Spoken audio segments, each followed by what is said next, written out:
Trinetra Churu update में आपका स्वागत है। तारानगर में भारतीय जनता पार्टी द्वारा 18 अगस्त से विभिन्न समस्याओं को लेकर गढ़ के आगे भाजपा नेता राकेश जांगिड़ के नेतृत्व में धरना प्रदर्शन किया जा रहा था। इनकी मुख्य मांगे पानी, बिजली, सफाई, चिकित्सा, सिंचाई का पानी, फसल खराबे की गिरदावरी व खाद्य सुरक्षा से हटाए गए नामों को वापस जोड़ने की है। पूर्व मंत्री व चूरू विधायक राजेंद्र सिंह राठौड़ ने आज तारानगर में धरना स्थल पर पहुंचकर संबोधित करते हुए कहा कि कांग्रेस के राज में महंगाई बढ़ती जा रही है। बिजली के बिल चुकाना गरीब आदमी के बस की बात नहीं रही। मुख्यमंत्री गहलोत अपनी सरकार को येन केन प्रकरण से बचाने में लगे हुए हैं। इस अवसर पर राठौड़ के नेतृत्व में विद्युत विभाग के अधीक्षण अभियंता कृष्ण कुमार कसवा, जलदाय विभाग के अधिशासी अभियंता रामनिवास रैगर, IGNP अधिशासी अभियंता कृष्ण कुमार सांगवान सहित ब्लॉक स्तर व जिला स्तर के अधिकारियों से अपनी मांगों के संबंध में वार्ता की गई, जिसमें 21 दिन में समस्याओं के समाधान की बात अधिकारियों के द्वारा कही गई। आज प्रशासन से वार्ता के बाद स्थगित हुआ है। 21 दिन बाद संघर्ष समिति फिर बैठेगी। जिन मांगों पर आज सहमति व्यक्त की है, इन मांगों का क्रियान्वयन अगर नहीं होगा तो उसके बाद बड़े आंदोलन की बड़ी तैयारी के साथ हम वापस धरने पर बैठेंगे।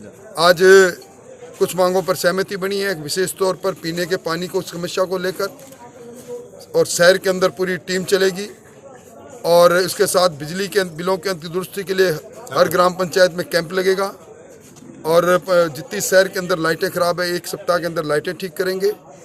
और पार्क इन्होंने खोला है, उस शहर के पार्क को दुरुस्त करेंगे। इन सारी बातों पर कुछ बातों पर सहमति हुई है। मैं आज 6 दिन से हमारा धरना चल रहा है और आज हमारे राठौड़ साहब के नेतृत्व में महापड़ाव था। अभी प्रशासन से पूरी वार्ता हुई है। इस वार्ता में तय हुआ कि 21 दिन के अंदर हम आपके पूरे काम कर देंगे, चाहे वो पीने के पानी की समस्या हो, बिजली की समस्या हो, शहर की सफाई की समस्या हो, या बढ़े हुए बिलों की समस्या हो। बढ़े हुए बिलों के बारे में एसी साहब ने कहा है कि हम हर ग्राम पंचायत में कैंप लगाकर उन बिलों को ठीक कर देंगे। सावा के जो उजाड़े हुए घर है उनको पुनर्वास की बात हुई है कि हम पुनर्वास की प्रक्रिया प्रारंभ कर रहे हैं। और जो खाद्य सुरक्षा में जो नाम काटे गए वो कि सरकार का आदेश आने के बाद हम वापस प्रारंभ कर देंगे। तो ये छोटी छोटी समस्या है, ये 21 दिन में पूरा करने का आश्वासन दिया है अधिकारियों ने। अगर 21 दिन के अंदर हमारी समस्या का समाधान नहीं हुआ तो एक महापड़ाव, बहुत बड़ा पड़ाव यहाँ डाला जाएगा। और सारे आज इसे बातचीत के बाद हम धरना स्थगित करते हैं 21 दिन के लिए। वहीं अखिल भारतीय किसान सभा व संयुक्त किसान मोर्चा की तरफ से तारानगर में आज भाजपा का भारी विरोध किया गया। किसान सभा के निर्मल कुमार ने बताया कि मोदी सरकार ने देश के पूंजीपतियों को लाभ पहुंचाने के लिए देश के किसानों पर 3 कृषि कानून थोपे हैं। संयुक्त किसान मोर्चा ने पूरे देश में भारतीय जनता पार्टी के MP व MLA द्वारा किए जा रहे कार्यक्रम का विरोध करने का आह्वान किया है, जिसके अनुसार आज तारानगर में पहुंचे उपनेता प्रतिपक्ष राजेंद्र राठौड़ का विरोध किया गया। इस दौरान चूरू एडिशनल SP व तारानगर DYSP में जाब्ते के साथ तैनात रहे। संयुक्त किसान मोर्चे के आह्वान पर पूरे देश के अंदर भारतीय जनता पार्टी के MP और MLA जहां पर भी सार्वजनिक कार्यक्रम करेंगे, क्योंकि देश के अंदर में किसान आंदोलन चल रहा है। देश का किसान लगातार 8 महीने से ज़्यादा समय हो गया दिल्ली की सरहदों पर बैठा है। वो गर्मी में, सर्दी में, बरसात में, हर मौसम में बैठा है। तो उनके आह्वान को लागू करते हुए आज यहाँ पर MP राहुल कसवा और राजस्थान विधानसभा के नेता उप प्रतिपक्ष राजेंद्र राठौड़ के आने का कार्यक्रम था। संयुक्त किसान मोर्चे ने उनके आने का विरोध का आह्वान किया। MP साहब नहीं आए, राठौड़ साहब आए, उनको काले झंडे हमने दिखाए हैं। और इस चैलेंज के साथ कि चूरू जिले में जहां कहीं भी इनका इस तरीके का कार्यक्रम होगा, हम उसका विरोध प्रदर्शन करेंगे। जब तक कृषि कानून, जो किसान विरोधी कृषि कानून है, जो सिर्फ और सिर्फ अडानी और अंबानी के बड़े बड़े जो इन्होंने कंपनियां बना ली है एग्रीकल्चर सेक्टर में, उन कंपनियों को फ़ायदा पहुंचाने के लिए मोदी सरकार ये कानून लेके आई है। ये न केवल किसानों के खिलाफ है, बल्कि आम जनता जो खरीद के अनाज खाती है उसको भी, जैसे पैकिंग आज महंगी मिलती है उस तरीके से उनको भी महंगा मिलेगा। ये आज विरोध की चूरू जिले में शुरुआत हुई है। जहाँ भी MP और BJP के MLA जाएंगे उनका विरोध प्रदर्शन किया जाएगा। रतनगढ़ के स्टेशन रोड स्थित महामंगलेश्वर शिवालय में श्रावण मास में हुए अनुष्ठानों का समापन रविवार की रात भजन संध्या के साथ हुआ। गायक कलाकार अरविंद इंदौरिया की गणेश वंदना से शुरू हुई भजन संध्या में बीकानेर के मास्टर भंवर व छोक सिंह ने भी भजनों की प्रस्तुति दी। इस अवसर पर हरिप्रसाद हर्षवाल, पवन कुमार चौमाल, विजय कुमार कोका ने गायक कलाकारों का माला, दुपट्टा व श्रीफल भेंट कर स्वागत किया। भाई बहन के पवित्र रिश्ते का पर्व रक्षाबंधन रविवार को जिले भर में परंपरागत रूप से उत्साह के साथ मनाया गया। रक्षाबंधन के पर्व पर राखी बांधने के लिए बहनों का भाइयों के घर आने जाने का सिलसिला देर रात तक जारी रहा। बहनों ने भाइयों के रक्षा सूत्र बांधा तथा आशीर्वाद प्राप्त किया। वहीं चूरू के रतनगढ़ रोड स्थित उच्च प्राथमिक आदर्श विद्या मंदिर विद्यालय द्वारा देपालसर रोड के पास झुग्गी झोपड़ियों में संचालित काली माता संस्कार केंद्र पर आचार्य महिपाल शर्मा की प्रेरणा से सोनू तथा कविता सोनी द्वारा झुग्गी झोपड़ियों के बालकों को रक्षाबंधन के पवित्र पर्व पर उपहार स्वरूप भोजन करवाया गया। इस दौरान रक्षाबंधन उत्सव भी मनाया गया तथा वहां के बालकों को स्वच्छता संबंधी आवश्यक दिशा निर्देश भी दिए गए। इस अवसर पर संकुल केंद्र प्रमुख भंवरलाल प्रजापत, बाबूलाल प्रजापत, चालक रामावतार सैनी आदि उपस्थित रहे। रतनगढ़ के देहात ब्लॉक कांग्रेस कार्यालय में आज कांग्रेस नेता पूसाराम गोदारा ने जन सुनवाई की।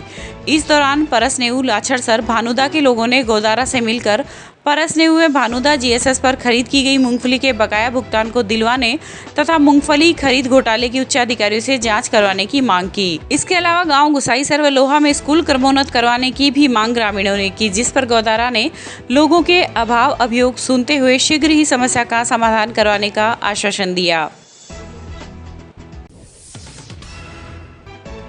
विजयपुरा एवं खारियाबास में रविवार को युवा भारत मातृभूमि अभ्युदय इकाई भगत सिंह नवयुवक मंडल संस्थान की ओर से विश्व संस्कृत दिवस श्रावणी उपाक्रम पर्व के रूप में समारोह पूर्वक मनाया गया।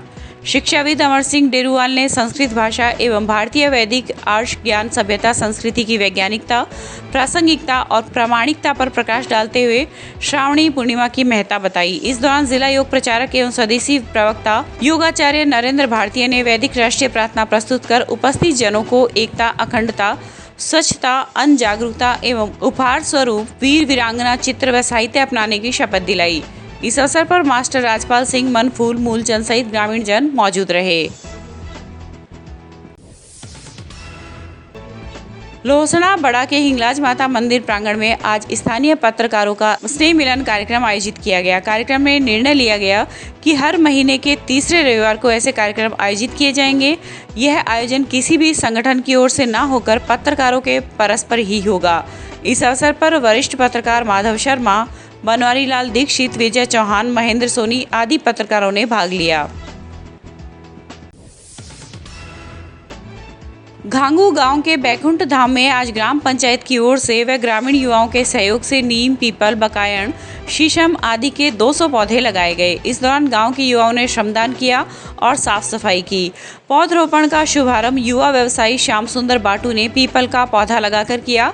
इस मौके पर सूचना एवं जनसंपर्क विभाग के सहायक निदेशक कुमार अजय ने कहा कि वर्तमान समय में एक तरफ सीमेंट कंक्रीट के जंगल पनप रहे हैं, वहीं जल, जंगल और जमीन पर संकट खड़ा होता जा रहा है। ऐसे में जरूरी है कि हम पारिस्थितिकी संतुलन के लिए ज्यादा से ज्यादा पेड़ लगाएं और प्रकृति का साथ दें। इस अवसर पर जीएसएस के पूर्व अध्यक्ष परमेश्वर लाल दर्जी, ताराचंद प्रजापत, विनीत राहट सहित कई ग्रामीण मौजूद रहे।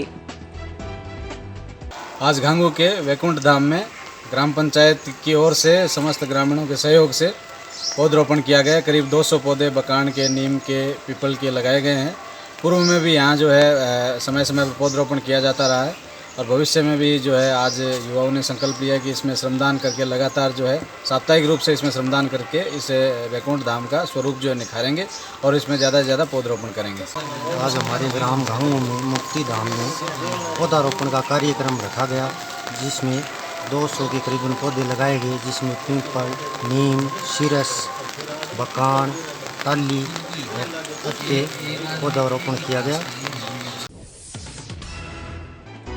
रतनगढ़ के वार्ड संख्या 32 निवासी एक महिला की बेसहारा सांडों के आतंक से हुई मौत के बाद परिजनों ने आज अंतिम संस्कार के दौरान मुक्तिधाम में पौधे लगाए। घटना के अनुसार वार्ड नंबर 32 निवासी मणि देवी स्वामी अपने घर में मुख्य द्वार के पास बैठी घरेलू कार्य कर रही थी। इस दौरान दो बेसहारा सांड लड़ने लगे तथा एक सांड उनके घर के अंदर घुस गया, जिससे महिला को चोट पहुंचाई। चूरू में उपचार के दौरान महिला की मौत हो गई। आज अंतिम संस्कार के दौरान परिजनों ने जालान बैकुंठ धाम में 51 पौधे लगाए तथा इनकी सार संभाल की जिम्मेदारी भी ली।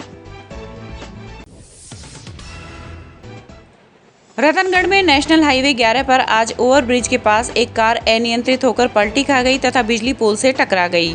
सड़क हादसे में बिजली के करंट से कार में सवार 2 युवक घायल हो गए, जिन्हें निजी साधन से राजकीय अस्पताल में भर्ती करवाया गया, जहां पर एक युवक की हालत गंभीर होने पर उसे बीकानेर रेफर कर दिया। वहीं दूसरे युवक को प्राथमिक उपचार के बाद छुट्टी दे दी गई है।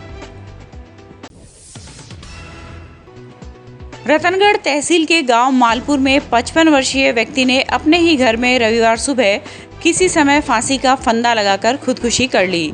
सूचना पर पुलिस मौके पर पहुंची तथा घटना की जानकारी ली। पुलिस ने मृतक के शव को परिजनों की सहायता से नीचे उतरवाकर राजकीय अस्पताल की मोर्चरी में रखवाया। डीवाईएसपी साले मोहम्मद ने बताया कि मालपुर निवासी 55 वर्षीय गोपाल सिंह गाँव में स्थित अपने घर में अकेला रहता था। मृतक की पत्नी का निधन हो चुका है। वही मृतक शराब का आदी था तथा मानसिक रूप से तनाव में था। रविवार को किसी समय उसने फंदा लगाकर आत्महत्या कर ली। पुलिस ने मृतक के बड़े भाई 60 वर्षीय महावीर सिंह राजपूत की रिपोर्ट पर मर्ग दर्ज कर जांच शुरू कर दी है। ये हमें सुबह सूचना मिली थी कि कोई गोपाल सिंह है मृतक, जो फांसी खा के अपने उसके ताऊ ने हमें सूचित किया था कि जो उसके मकान है उसमें उसने फांसी खा ली है। और उन्होंने बताया कि कल 11 बजे तक तो हमारे साथ थे, 11 बजे बाद में उस कमरे में वो जाके इन्होंने फांसी खा ली है। मालपुरा गांव की घटना है, गोपाल सिंह मृतक का नाम है।